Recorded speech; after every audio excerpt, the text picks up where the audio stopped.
Bonjour à toutes et à tous, bienvenue à cette vidéo hebdomadaire, une vidéo que l'on publie donc chaque mercredi qui est dédiée aux matières premières et aux fondamentaux. Avant donc de débuter, de voir quels actifs, quelles matières premières nous allons aborder, nous allons commencer par un rapide rappel légal.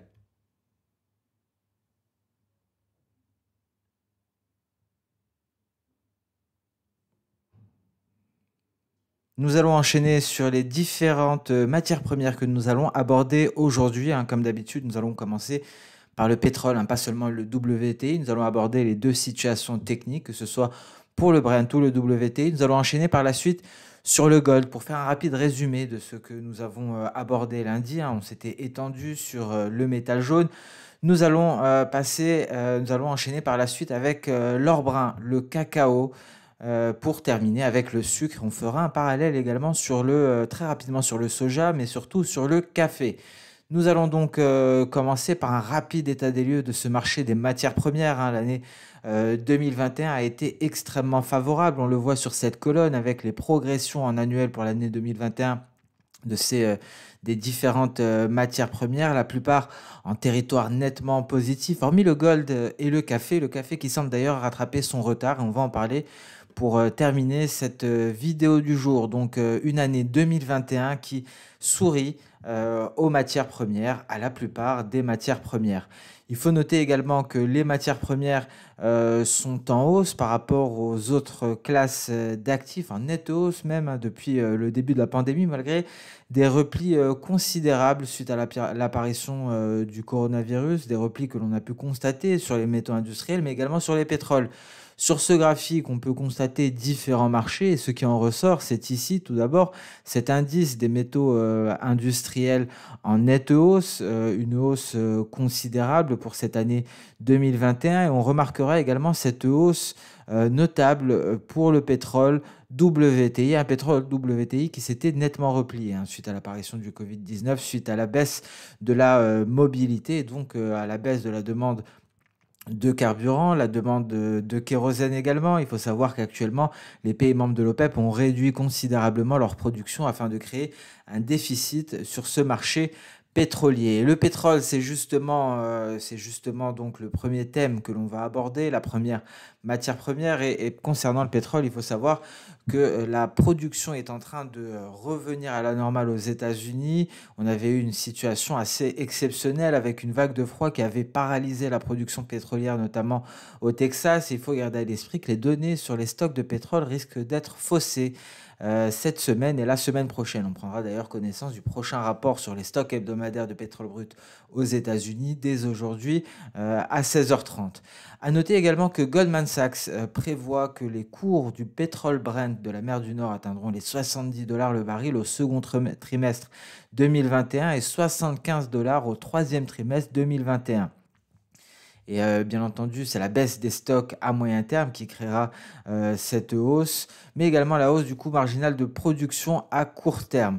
ANZ, de son côté, signale qu'il y a une faible probabilité de voir une explosion du gaz de schiste, du pétrole de schiste à court terme aux États-Unis en raison d'une activité de fracturation plus faible au cours des 3 dernières années. Je vous rappelle que la fracturation hydraulique, c'est ce mécanisme, cette technique qui permet donc d'extraire le pétrole. L'une des techniques utilisées, la production par fracturation devrait rester en dessous des niveaux qui étaient élevés avant la pandémie. Et donc cette vague de froid arctique que nous avons pu constater au Texas a baissé la production pétrolière américaine de pratiquement 40% à un moment donné.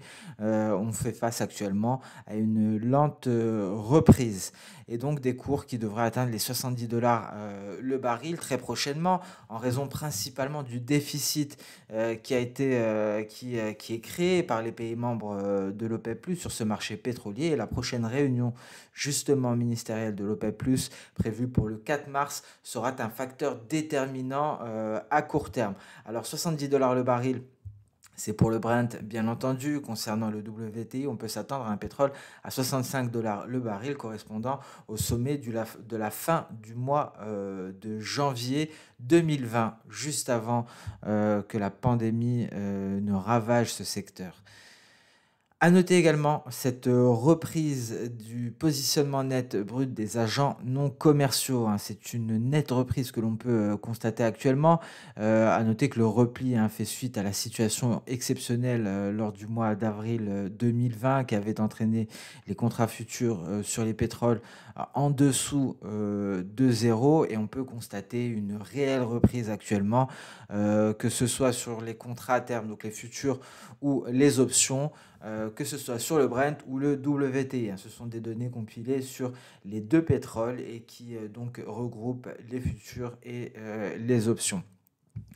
Concernant le pétrole Brent, nous sommes en train il y a encore une marge à la hausse, hein, concernant le pétrole Brent. Nous sommes bien loin de cette oblique baissière que l'on ne cesse de souligner, une oblique baissière que l'on est en train de tester sur le WTI. Le Brent a encore une certaine marge de manœuvre et pourrait aller chercher les 70 $, ce qui lui permettrait de confirmer une reprise d'amplitude similaire avec celle de 2008, hein. Il faut ici sur ce graphique, les rectangles sont de même, sont des copier-coller tout simplement, hein. Donc si on atteignait les 70 $, cela permettrait de finaliser une reprise d'amplitude similaire à celle que nous avons connue en 2008 et donc un Brent qui pourra aller chercher les 70 $ sur le court terme. Concernant le WTI, on le voit, nous sommes en train d'hésiter au contact de cette oblique baissière et la cible en cas de franchissement de cette dernière serait les 65 $ que l'on retrouve ici. Ça correspond tout simplement au sommet qui avait été marqué en janvier 2020 avant le repli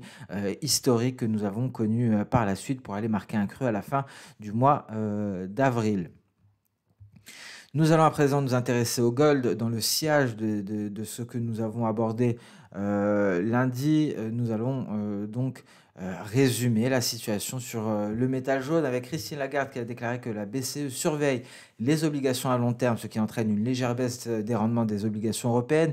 Il faut savoir que Jérôme Powell a fait exactement la même chose lorsqu'il les a abordés. Cela a permis donc au rendement américain de long terme de se replier. On va voir d'ailleurs les rendements à 30 ans, que ce soit aux États-Unis ou en Europe. On va voir leur situation juste après ce slide.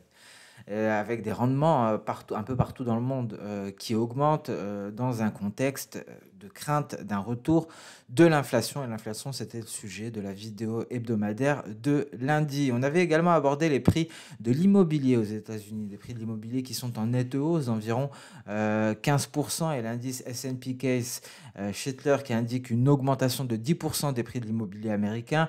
Il faut savoir que l'immobilier représente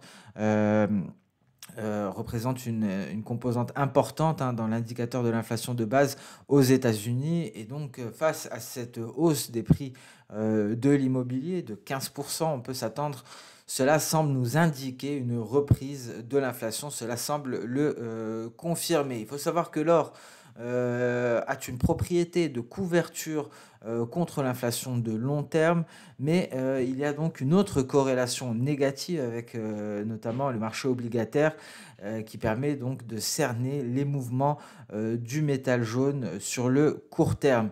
C'est un peu ce que l'on avait abordé également lundi, plus dans le détail. Et donc si les rendements américains à 10 ans passent à 2%, cela pourrait déclencher une baisse de 10% sur le marché de l'or. Nous allons en parler également, mais avant cela, on va regarder justement ces taux à 30 ans aux États-Unis en nette hausse, même topo en Allemagne et d'une manière générale en Europe. Et face à cette hausse en Europe, il y a des rumeurs, hein, d'une éventuelle intervention de Christine Lagarde. À présent, on va constater cette corrélation avec le rendement américain, plus particulièrement le 10 ans. Et effectivement, en cas de poursuite de la hausse du 10 ans américain, cela pourrait entraîner une baisse des cours du métal jaune, hein. Donc ici, l'or est représenté en rouge et le rendement américain à 10 ans est représenté en bleu. On la voit cette hausse, et ce que l'on pourrait attendre, c'est une hausse pour aller chercher ici le niveau des 2%, et sur l'axe des ordonnées de gauche, on retrouve les cotations du gold. Et donc, dans une telle situation, hein, on pourrait assister à un repli de 10% de l'or. Et donc, pour le moment, l'inflation est une réelle préoccupation, une préoccupation que les banquiers centraux tentent d'apaiser par diverses déclarations. Et pour le moment, il faut savoir que cette baisse serait une baisse de court terme. Je vous le rappelle, on va utiliser les rendements 10 ans pour anticiper les baisses du métal jaune à court terme, et l'inflation nous permet d'anticiper les mouvements de long terme. Donc on peut s'attendre à une baisse à court terme au vu des rendements à 10 ans, mais une reprise de la hausse pour reprendre la tendance haussière de fond qui, je vous le rappelle, est haussière. Et l'inflation nous permet de nous prononcer sur ce sujet, de dire que l'or, effectivement, devrait poursuivre son mouvement haussier de long terme. Et donc un tel repli de 10% sur le métal jaune serait une réelle opportunité pour les investisseurs à long terme. Et à noter que la dernière fois que le rendement américain se sont rapprochés des 2%, on le voit également hein, ici sur ce graphique, mais nous allons nous intéresser sur ce graphique issu de la plateforme Xstation 5. Alors c'était plus particulièrement hein, pendant à la mi-2019, on le voit ici, donc mi-2019, sur ce graphique, nous avions donc des taux qui s'étaient approchés des 2%. C'est l'ellipse, c'est la zone marquée en rose. Et effectivement, cela a entraîné un repli du métal jaune. Et on peut s'attendre donc à un repli à l'heure actuelle, en cas d'un tel scénario, en cas d'une hausse des rendements en direction des 2%, vers les prochains supports. Nous avons un support à 1630$ l'once et le prochain est à 1515$ l'once. Et il faut garder à l'esprit que ce 1515$ l'once représente le retracement de Fibonacci à 61,8%. Et les retracements de Fibonacci sont présents ici sur ce graphique. Ils sont en gris clair. Et donc 1515, c'est très exactement le retracement à 61,8%. Nous allons enchaîner avec le cacao. Je vous rappelle qu'il y a un mois de cela, on avait fait un point très précis hein, sur le cacao. On avait parlé du marché du cacao, de cette OPEP du cacao. On avait essayé de dresser un schéma, de dresser de faire l'état des lieux de ce marché. On a parlé des différents acteurs, donc on peut aller beaucoup plus vite. Cette fois-ci, il faut savoir que le cacao est l'une des rares des matières premières qui n'a pas réussi à gagner du terrain en 2020 ou au début de 2021. On l'a vu, hein, cette année 2021 sourit aux matières premières. Le cacao fait partie des exceptions. Le café également, un café qui semble rattraper son retard. La semaine dernière, d'un point de vue technique, on a eu ce que l'on appelle un pin bar et par la suite, on peut s'attendre à la formation d'un avalement haussier qui pourrait donc renforcer les perspectives haussières d'un point de vue technique pour le cacao. Mais il y a donc des nouvelles fondamentales négatives pour ce marché-là. Il y a de gros problèmes, que ce soit d'un côté de l'offre ou de la demande. Mais on a eu une amélioration des perspectives pour les cultures d'Afrique de l'Ouest. On va le voir suite aux récentes précipitations. Et donc, on a une récolte de mi-saison qui pourrait être prometteuse. On va voir justement, c'est une matière première agricole. Donc, bien entendu, comme toute matière première agricole, la météo joue un rôle majeur. Le gaz naturel également est lié aux facteurs météorologiques. On l'a vu, pourquoi? Parce que cela entraîne une hausse ou une baisse de la demande de chauffage. Donc il y a certaines matières premières pour lesquelles la météo est fondamentale et assez instinctivement, on comprend pourquoi c'est le cas pour les matières premières agricoles, notamment la météo dans les pays qui sont producteurs. Alors, ce qu'il faut savoir, c'est qu'actuellement, les producteurs ivoiriens sont dans une situation très compliquée. Et d'ailleurs, hein, je vous invite à revisionner la précédente vidéo où on avait abordé le cacao, on avait vraiment détaillé les difficultés des producteurs. Pour le moment, ils ont du mal à trouver des acheteurs pour leur surplus de production. Et on fait face à environ 100 000 tonnes de cacao qui ont été achetées par des négociants nationaux qui n'ont pas accès justement au marché internationaux. On avait parlé des broyeurs également hein, en Europe et en Amérique du Nord. Et donc, je vous invite à revisionner cette vidéo. Alors, actuellement, il y a un rabais allant jusqu'à 300$ par rapport au prix du marché, lorsque d'un autre côté, les stocks mondiaux sont proches de leur niveau le plus bas sur les 5 dernières années. Alors, on va s'intéresser tout d'abord à la météo. On peut le voir ici, hein, il faut savoir que ces pays-là, la Côte d'Ivoire, le Ghana, sont parmi les plus grands producteurs de cacao et le climat a été plutôt favorable hein, dans ces régions de l'Afrique de l'Ouest.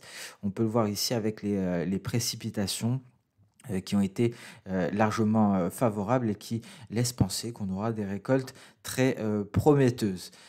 On note les stocks, ici on est habitué à ce genre de graphique, on le voit, nous sommes sur la borne inférieure, donc sur 5 ans nous avons ici les plus bas, nous avons ici les plus hauts et la moyenne qui est en pointillé. On se rapproche des plus bas sur 5 ans pour le cacao, donc des stocks qui sont relativement faibles si on se base sur la moyenne des 5 dernières années.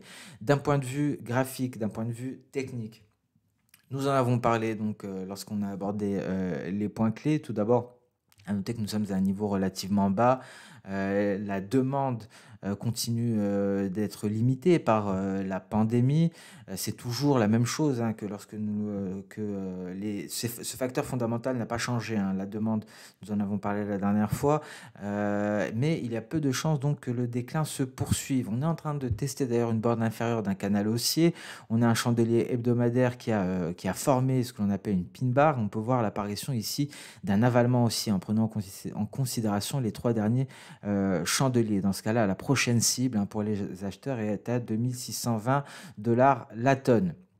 Plus particulièrement, car on était juste avant en données hebdomadaires, on passe en données journalières. Alors ici, on peut être un peu plus précis. On le voit, ce petit canal haussier, on a testé, on a rebondi sur la borne inférieure de ce canal haussier. On fait face actuellement à la Kijun. Tout l'enjeu sera de traverser le nuage. Et donc la cible est à 2620. La cible de court terme, par la suite, ce sera les 2680. Et en cas de poursuite de la hausse du cacao, on pourrait se rapprocher de la borne supérieure pour aller chercher les 2900 $ la tonne. Donc des perspectives haussières de court terme pour le cacao et des fondamentaux qui viennent également le confirmer. Le seul point noir d'un point de vue fondamental, c'est justement la demande qui peine à retrouver des couleurs, mais même d'un point de vue des stocks, on peut s'attendre à une hausse des cours du cacao. On passe à présent sur le sucre. On en a beaucoup parlé dernièrement, et d'ailleurs on va même s'intéresser, hein, à la configuration technique du sucre en données mensuelles. Mais d'abord les points fondamentaux.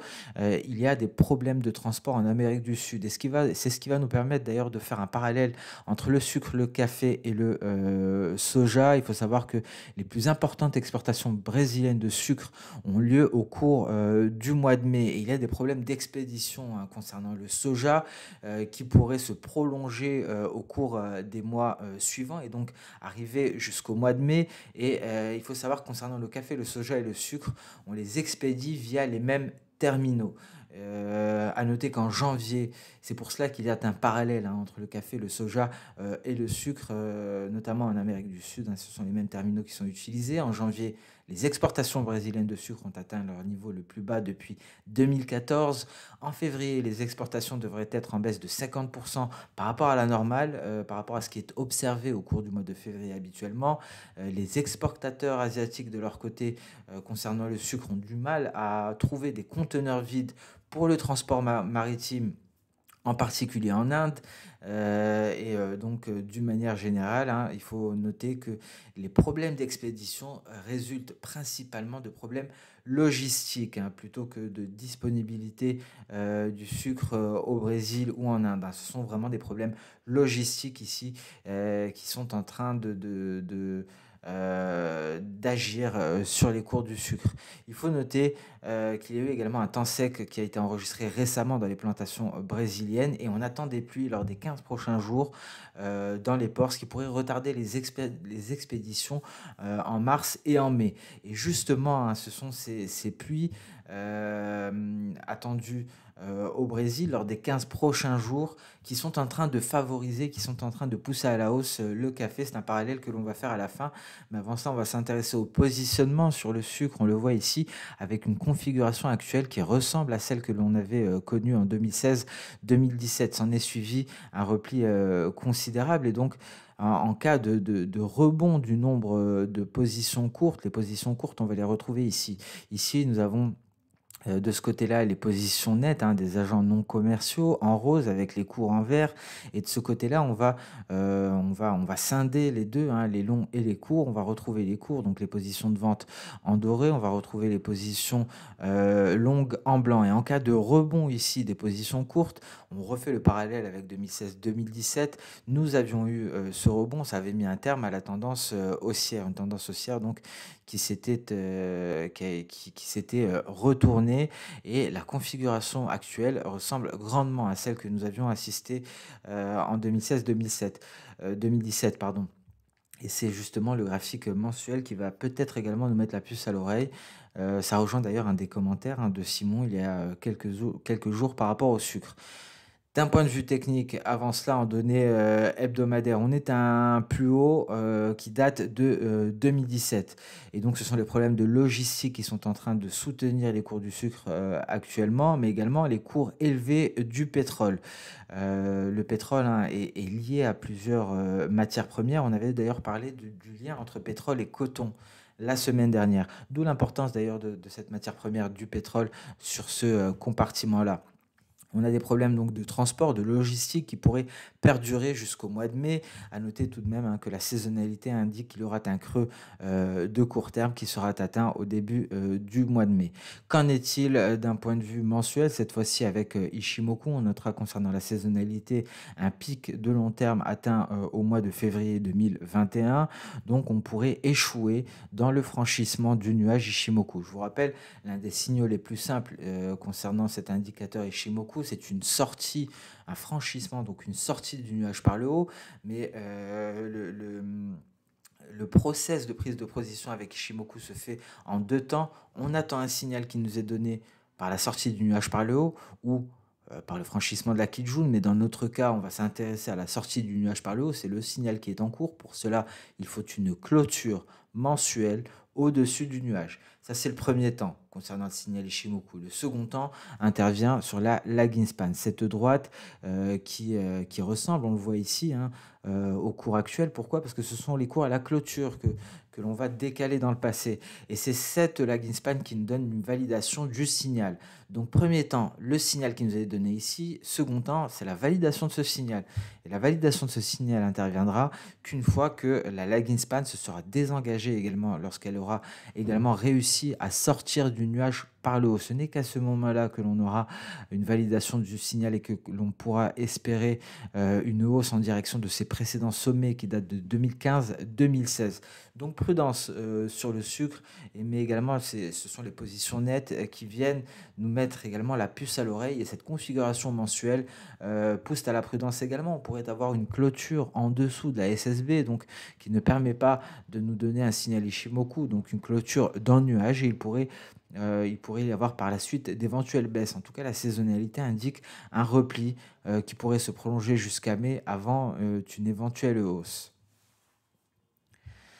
Ici, le café, on a fait le parallèle. Il y a eu des précipitations, il y a en ce moment des précipitations excessives au Brésil qui devraient durer pendant 15 jours et provoquer des inondations locales et donc endommager les plantations. Et donc cela a entraîné le café à la hausse, un café qui avait atteint une projection d'Ossodan. La voie ici, je l'ai tracé en vert en prenant en compte ce creux-là et le pic local, le pic de court terme. On avait atteint donc cet objectif à 131,50 environ. On l'a pulvérisé. Ce sont ces précipitations qui viennent faire craindre donc que les plantations soient endommagées. En plus de cela, il y a des rapports de grandes entreprises alimentaires comme Nestlé qui montrent que la demande de café reste très solide. Malgré donc les confinements, car effectivement, il y avait des craintes d'une baisse de la demande suite à la fermeture des restaurants, car une grande partie de la demande d'arabica, car ici on raisonne, c'est l'arabica hein, qui est coté, ce CFD est coté par rapport à l'arabica et non par rapport au robusta. Et la principale demande de l'arabica provient des restaurants, du secteur de la restauration, mais également de l'hôtellerie.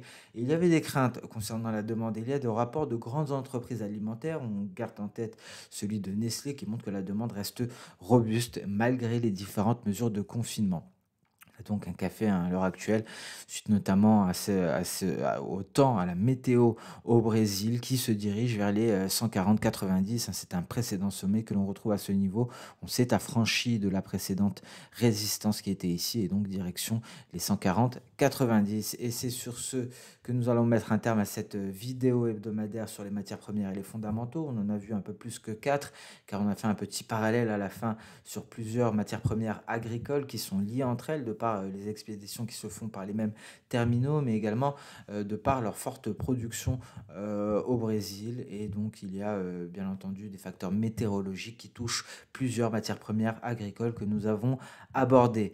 Merci à toutes et à tous pour votre fidélité. Merci pour votre présence semaine après semaine sur cette vidéo matières premières et fondamentaux, des matières premières qui sont passionnantes avec des facteurs fondamentaux très importants. C'est pour cela que l'on essaie de faire un parallèle avec ces fondamentaux pour l'illustrer d'un point de vue technique. Et sur ce, cette vidéo touche à sa fin. On se donne rendez-vous la semaine prochaine pour la prochaine vidéo sur les matières premières et les fondamentaux. Excellente fin de séance de trading et à très bientôt. Au revoir.